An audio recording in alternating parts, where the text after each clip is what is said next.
Svezia e giochi di ruolo vanno a braccetto da molto tempo ed è da diversi anni che anche qui in Italia possiamo godere di molti titoli tradotti dalle nostre case editrici, questo in parte grazie anche al successo commerciale di editori come Frealigan. Se da un lato il nostro hobby ha visto sperimentazioni e innovazioni a livello di sistemi, framework e tematiche da affrontare, nei GDR svedesi possiamo trovare regolamenti che qualcuno definirebbe più tradizionali, con tematiche spesso attinenti al loro folklore. Ciò non toglie che anche qui di esperimenti ne siano stati fatti. Per esempio, commentando il sistema Year Zero Engine, Thomas Arenstam, direttore della Frealigan, ha coniato la definizione di GDR neotradizionale, ovvero che mescola elementi tradizionali con altri più innovativi. Ho fatto una descrizione di questo stile di giochi più approfondita nella mia recensione di Symbaroum che vi invito a recuperare. Fatto sta che tutto questo è stato possibile a partire da un titolo in particolare, Drakarok Demoner, Draghi e Demoni. Bentornati nel forum, come vi avevamo accennato sul nostro video dei giochi di ruolo europei, oggi approfondiremo la storia di quello che è il gioco di ruolo più popolare in Svezia, in modo da arrivare con tutte quelle informazioni di background utili a capire meglio giochi come Dragonbane e Trudvang Chronicles, che poi avranno le loro recensioni apposite qui sul canale per l'appunto. Ne parliamo dopo la sigla.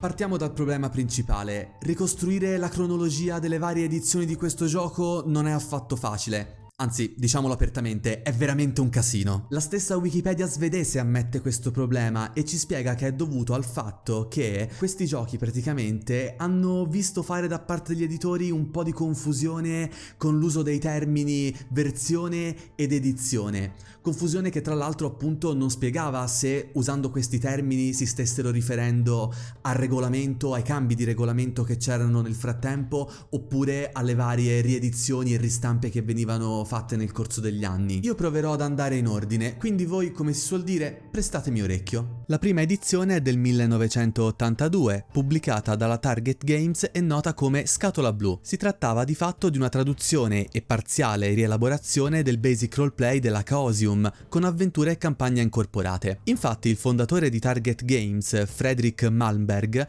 era stato negli Stati Uniti come playtester per la stessa Chaosium, entrando in contatto con titoli come RuneQuest, Il richiamo di Cthulhu e Stormbringer, e fu qui che ebbe l'idea di pubblicare giochi in svedese. La scelta del basic roleplay fu dovuta al fatto che Malmberg lo considerasse più moderno dell'ormai vecchio e obsoleto Dungeons and Dragons. Ora, con calma.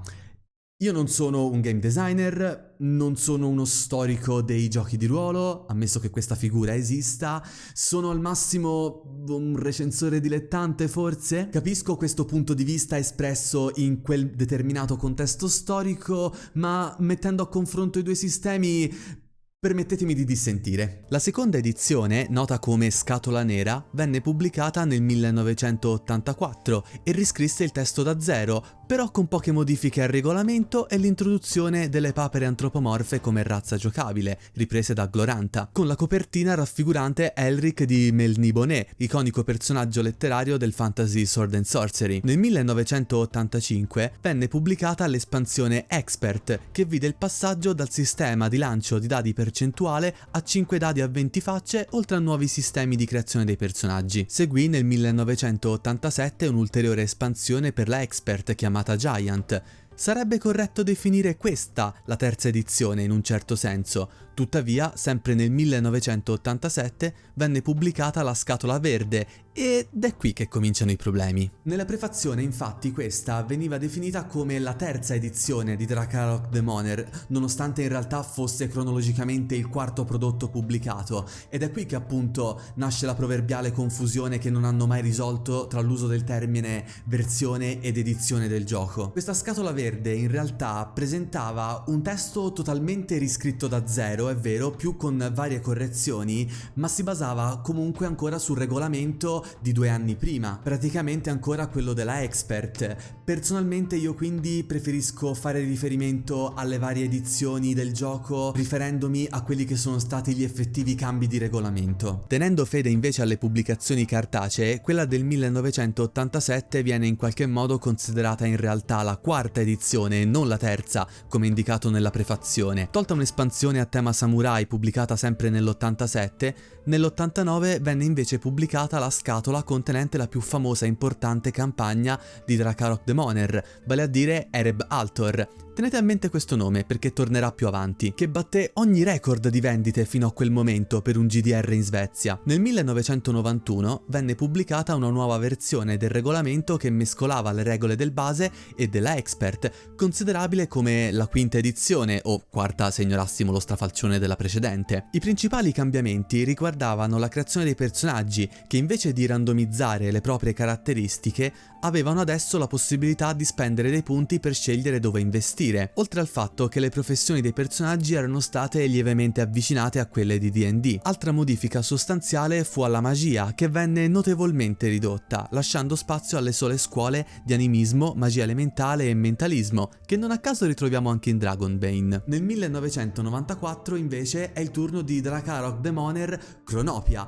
considerabile come la sesta edizione, oppure la quinta, ormai avete capito, che aggiungeva un setting di campagna per l'omonimo wargame, appunto, Chronopia. Non a caso lo scrittore di questa edizione era Bill King, autore che peraltro aveva già lavorato con Warhammer Fantasy Roleplay, per farvi un esempio. E qui è necessario fare alcune specifiche perché i più esperti di voi potrebbero giustamente bacchettarmi. Questa del 94 fu in effetti la prima iterazione di Chronopia, di cui William Bill King fu di fatto l'autore dell'ambientazione. Fu poi nel 97 che con il successo di Game Warzone Mutant Chronicles la Target Games decise di iniziare la sua linea appunto di wargame Chronopia, che tra l'altro, tra parentesi, è giunta fino anche alla sua quarta edizione. Detto questo, torniamo al video. Ma verso la fine degli anni 90 sulla Target Games si abbatte quella che amo chiamare la maledizione della TSR.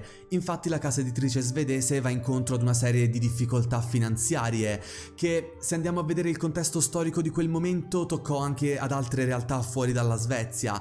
Sapete, ci furono anche i cambi di gusto, arrivarono i videogiochi, insomma le vendite stavano calando, quindi in pratica si vide costretta a interrompere la pubblicazione di giochi di ruolo e a vendere i diritti di Drakarok Demoner alla Paradox Entertainment, che a sua volta cedette i diritti di pubblicazione alla neonata Riot Minds. Nel 2000 quindi esce la settima edizione di Drakarok Demoner, oppure la sesta. Però ho notato che altre fonti addirittura ignorano alcune espansioni e considerano questa addirittura come la quinta. Questa edizione aveva un regolamento totalmente riscritto e presentava una nuova campagna, non più la storica Ereb Altor, ambientazione ispirata alla mitologia norrena che, come avrete sicuramente capito, era appunto quella di Trudvang. Per la Riot Minds in realtà fu praticamente una scelta quasi obbligata, dato che in quel momento non avevano ancora i diritti per pubblicare il materiale già esistente su Ereb Altor. Per farvela breve, nel 2003 e nel 2006 vengono rilasciate quelle classificate come ottava e nona edizione. La prima integrava alcune regole della Expert nel nuovo regolamento base, mentre la seconda venne rilasciata con il nome di Drakarok Demoner Trudvang, ma senza particolari stravolgimenti. Nel 2012, per celebrare i 30 anni del titolo, Riot Minds rilasciò un'edizione da anniversario, sempre basata su Drakarok Demoner Trudvang, composta da un libro delle regole e un libro dell'ambientazione. Tuttavia, per quanto riguarda il sistema, non presentava nessun particolare stravolgimento. La svolta, ma anche i problemi che avrebbero decretato un altro passaggio di mani di questo titolo, inizia qui. Nel 2015 la Riot Minds annuncia una 10ª edizione che riprendesse in buona parte la versione del 1987, ma facendo i dovuti aggiustamenti, rilasciata poi nel 2016. Lo stesso anno però venne lanciato il Kickstarter di Trudvang Chronicles, nome scelto per evitare di far confusione con le pubblicazioni precedenti. Si sarebbe dovuto infatti chiamare sempre Drakarok Demoner Trudvang come quella del 2006. Parleremo di questo gioco e di quelli che secondo me sono stati gli errori commessi dalla Riot Minds nell'apposita recensione di Trudvang Chronicles.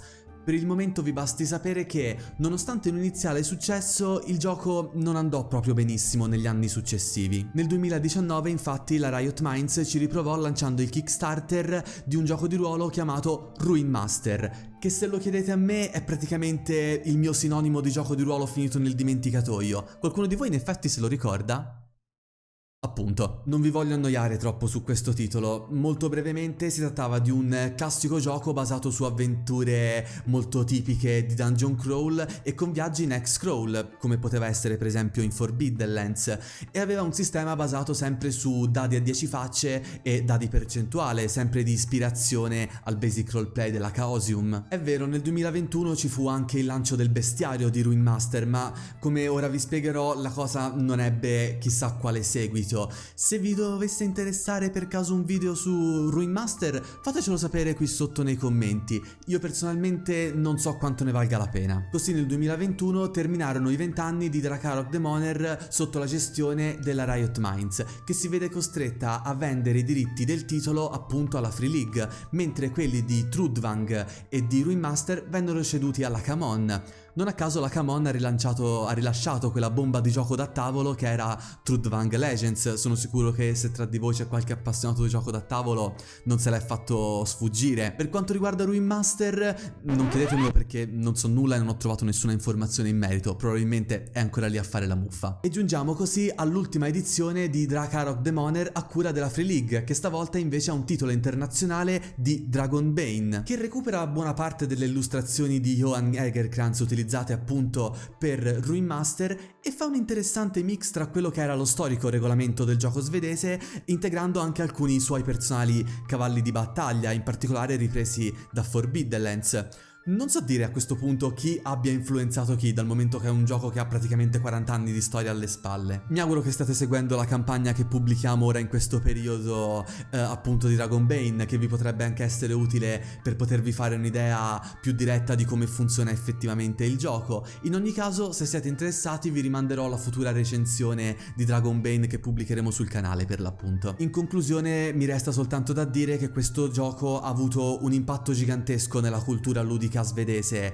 Le citazioni da parte anche di altri autori sono sicuramente innumerevoli, molti hanno preso ispirazione. Per farvi un esempio, lo stesso Symbaroum, i due autori non hanno nascosto il fatto che il gioco come ispirazione gli è venuto da una loro campagna di Erebaltor, ambientata da Erebaltor appunto, seppur integrandola con elementi molto più dark e ripresi molto come atmosfere dal Trono di Spade o da Principessa Mononoke di Miyazaki. Vi lascio qui sotto in descrizione la wiki ufficiale di Drakarok Demoner in svedese. Se avete il traduttore automatico di Google potete benissimo utilizzare quella, dove potete recuperare un bel po' di informazioni che secondo me vi torneranno molto utili se volete approfondire appunto la storia di questo titolo molto molto particolare. A me non resta altro da fare che rimandarvi alle future recensioni, invitarvi a recuperare la nostra campagna e a questo punto vi invito anche a mettere mi piace se non l'avete ancora fatto a questo video, se vi è piaciuto ovviamente, di iscrivervi al canale se non l'avete anche questo ancora fatto e di seguirci su tutte le altre nostre pagine social. Abbiamo Facebook, Instagram, un gruppo Telegram se volete fare due chiacchiere più in tempo reale con noi sul mondo dei giochi di ruolo, e potete recuperare tutti i nostri reel e gag comiche sul nostro canale di TikTok. Daniele dal forum Sententiam, chiudo.